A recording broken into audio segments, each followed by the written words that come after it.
In this season of Thanksgiving, we hear so many competing stories of gratitude and self-interest, of plenitude and scarcity. We hear stories of Walmart taking collections of food from the rank and file so that the company can support its employees who are not paid a living wage and who are largely on Medicaid, all while corporate profits for Walmart are exceedingly high. Media and politicians are fixated currently on the failings of the Affordable Care Act's web-based rollout, where these same critics previously were aggressively trying to stop the rollout. They're now incensed that it's not rolling out smoothly enough. The Dow continues to close at higher and higher levels, every week appearing to break another record, securing the financial health of those able to invest in stocks, while 22% of children in the United States are in families that are below the federal poverty level. 22% of children in this country. We're rapidly coming up to Black Friday, the day where Americans go crazy buying things we don't have after spending 24 hours expressing gratitude for the things that we already do have. What are we doing collectively? I mean, has the spiritual center of our country fallen away? Or have we just strayed from the path a bit? Where exactly do we give up our identities as citizens for the role of consumers? Where did politics shift from differing philosophies to differing identities? Can't answer all of these in the space of a sermon, but combined they resonate with an existential angst that frames the scope of our spiritual shortcomings as a people. Whether there's an actual need, like those in crisis in the Philippines, or there's a perceived crisis. They got the last widget on sale at Walmart. Oh no, you didn't. There's a question of balance that's off. Collectively, we've lost our center. We've lost perspective. And we have to find our way back. There is such a sense of emptiness that many of us experience. Sometimes it's severe and obvious. Depression, addiction, a breakup, the loss of a loved one, a close friend that just won't talk to you anymore. All are ways that we legitimately feel less than whole. They're not easy to fix, and we're off kilter to say the very least. Sometimes it's fickle and small. I just bought that new iPhone, and 2 weeks later they announced the latest model is about to come out. Not that that's happened to me before. Twice. Our Hunger Communion this morning ritualizes this challenge. Representing the world, some of us get all the bread we want. You can see it over here. I'll pull them up. Global North is pretty full, and all of you on this side over here, Global South, it's just a couple of crumbs left over. It feels weird, right? When you're in the first two pews, the first two rows, excuse me, relic. No pews here. To sit there with all that abundance while you know that people are not too far away. The only difference this morning is you can see it, but it happens all the time. Taken out of the metaphor, some of us are eating for survival, and some of us are eating to excess. And this truth is a spiritual crisis. The goal must be shifted away from survival and excess to a discipline of eating for fullness.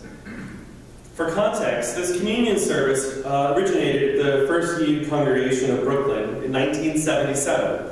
It was developed originally by Reverend Donald McKinney, and it's been adapted, added to, and edited by many ministers over the years.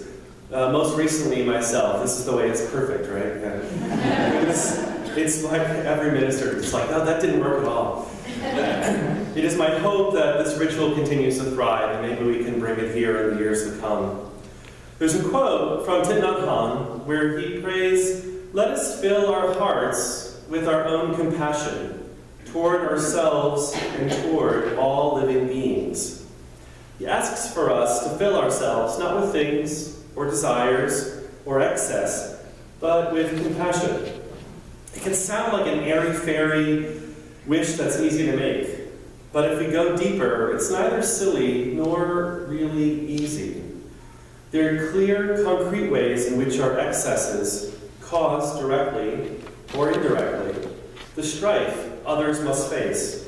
Anyone that has lost their home to the hurricanes that return year after year in some part of the world appreciates the depth of crisis our planet faces regarding global warming. National commuting choices, manufacturing choices, waste disposal choices, all have direct and indirect impacts on anyone living near a coast. Our eating habits and our food transportation systems impact hunger in the world. We have all the land we need to produce all the food we need to feed all the people in the world. And yet, souls go hungry. Some of this is tied to the economics of supply, stocks, and transit. Some of this is tied due to extra food being destroyed so that the price of grain or corn or soy doesn't drop too much. Stuff just gets dumped in the ocean. Some of this is tied to huge proportions of land being devoted to animal stock, something far more taxing on the land usage than fruits and vegetables. Some of this is tied to food going to waste on our dinner tables. I've heard that the U.S. may waste as much as 1/3 of the food we prepare. 1/3.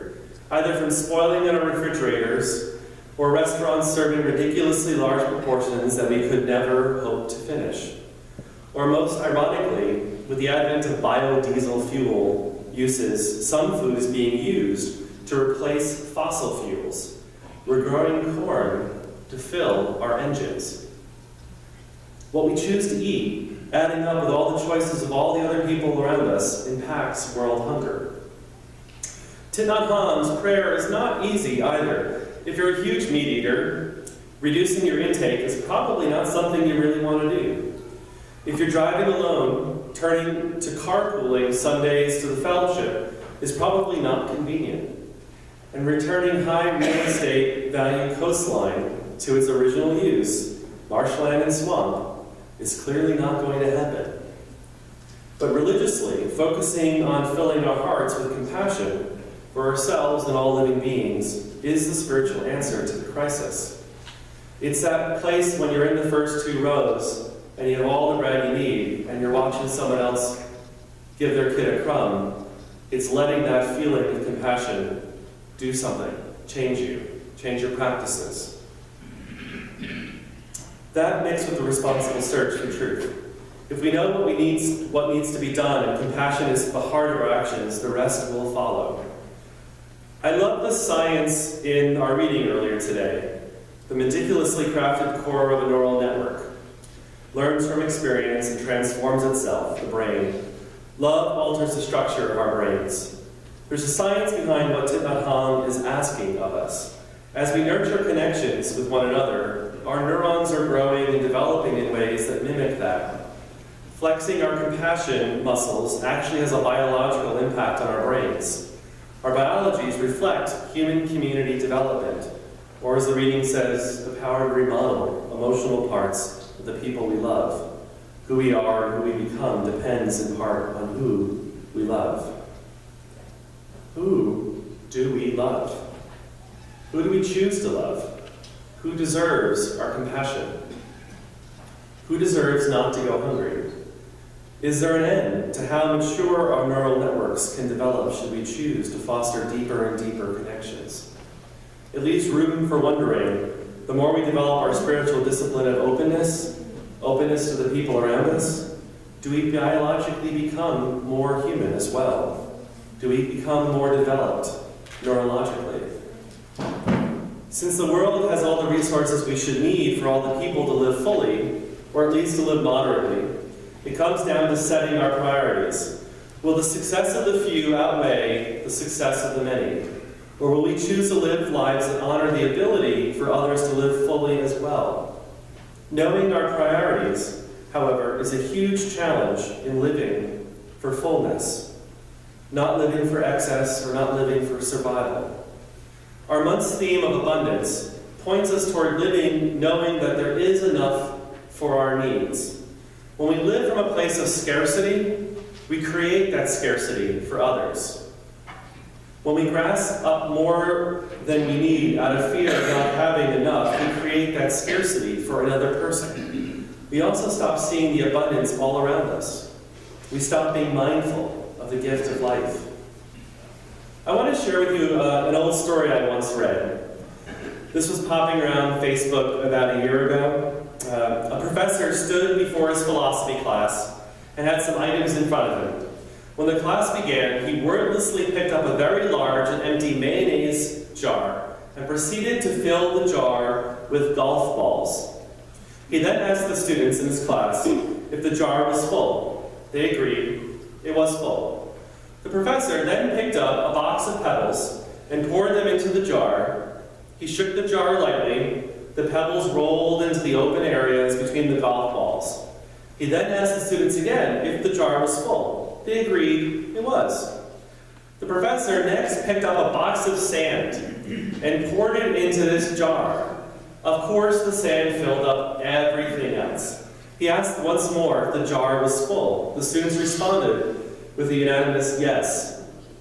The professor then produced 2 beers from under the table and poured the entire contents into the jar, effectively filling up the empty spaces between the sand. And the students just laughed like the rest of you did, or some of you. Now, we all have different sense of humor. Now, said the professor as the laughter subsided, I want you to recognize that this jar represents your life. The golf balls are the important things. Your family, your children, your health, your friends, and your favorite passions. And if everything else was lost, and only then they remained, your life would still be full. The pebbles are the other things that matter, like your job, your house, your car. The sand is everything else, the small stuff. If you put the sand in the jar first, there's no room for pebbles or golf balls. The same goes for life. If you spend all your time and energy on the small stuff, you'll never have room for the things that are important to you. Pay attention to the things that are critical to your happiness. Spend time with your children, spend time with your parents, visit with grandparents, take your spouse out to dinner, play another 18, golf reference. There will always be time to clean the house and mow the lawn. Take care of the golf balls first, the things that really matter. Set your priorities. The rest is just sand. One of the students raised their hand and inquired what the beer represented. The professor smiled and said, I'm glad you asked. The beer just shows you that no matter how full your life may seem, there's always room for a couple of beers with a friend. Now, I imagine that beer could be replaced with coffee or tea if you're so inclined. It doesn't have to be that, but I know you get the meaning. So think of this as we enter the consumer holy days next month. When our lives become fixated on the small stuff, the iPhones, the tiny grievances of strangers, the hunger for more, then our jars are filled with dross. When we revere dross, we replace the fullness of life with that which withers our spirits. They may be filled, but they are not full. All the little things still can find their way, but fullness comes when we crowd the space for the more important things in our lives first. When we don't allow work to take precedence over family or friends. When we pause to enjoy our home and not just to use it as a nightly hotel. When we set our priorities for a religious community, raising our children, making connections with those from other generations, and serving the world's needs from our place of giftedness. These ping pong balls all make the jar full first. For some of us, this will fit hand in glove. For others, family and community are places where we've known pain. I have a favorite line from Marge Piercy, one of her poems, To Have Without Holding. She writes, learning to love differently is hard. Love with the hands wide open. Love with the doors banging on their hinges, the cupboards unlocked, the wind roaring and whimpering in the rooms, rustling the sheets and snapping the blinds that thwack like rubber bands in an open palm. Filling our hearts with compassion means this too. It sometimes means pain. Living our lives with an openness of reach, with the wind making crazy all through our lives, with the sting of the rubber band is uncomfortable, and it's necessary. Openness is sometimes a discipline. How we orient ourselves to the crazy-making in our lives matters. On the way into the fellowship this morning, we saw birds trying to fly in this maddening wind. We have gusts that are reaching up to 45 miles per hour today. Some of the birds were flying against the wind and looked exhausted for it. Think of a time in your life when you feel like that bird flying against that 45-mile-an-hour wind. How does it feel? And then some went for a joyride. They leapt in the wind's direction. They were moving faster than they could on their own, and they were riding the wind in all its fullness. Think about those times in your life. What did they feel like? Which feels better? The love, the sting, the possibility, the self-restraint, the attention to those we care for, the hands wide open, can all be expressions of living for fullness. Apathy, scarcity, gluttony, vocational distractions, grasping, can all be expressions of excess. Intuitively, we know how they feel different. Bird flying into the wind, bird flying from the wind, with it. And each of us are known for both at different points in our lives. Fullness is a blessing, a gift, and a cause for joy along the way. Whether we have much or have little, fullness is just as near to us. Amen, and blessed be.